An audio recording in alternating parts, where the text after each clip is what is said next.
Le cyberharcèlement. Le cyberharcèlement, cyber harassment en Angleterre, cyberintimidation au Canada ou encore cyberpesten en Allemagne, pesten qui peut se traduire par intimider ou tyranniser, est un type de harcèlement reprenant les 3 composantes du harcèlement classique théorisé par le professeur Donald Voss.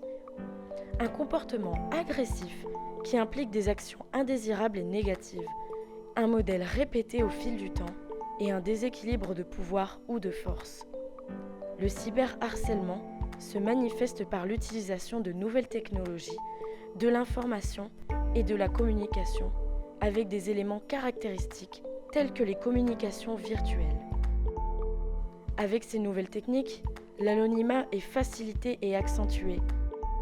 La violence du harcèlement est accrue dans la quantité et la fréquence des envois et il se forme une nouvelle relation tripartite, victime, agresseur, spectateur.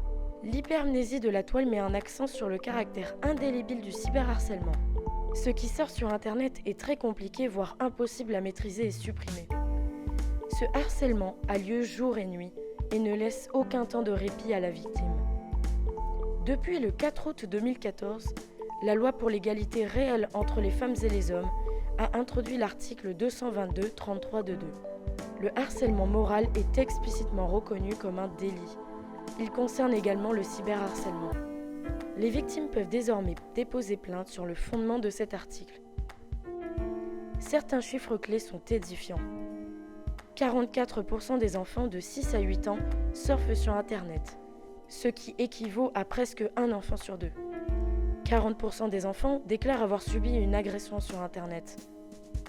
85% des cas de cyberharcèlement ont lieu dans le cadre d'un groupe. 53% des parents estiment que leur enfant ne court pas de risque sur Internet.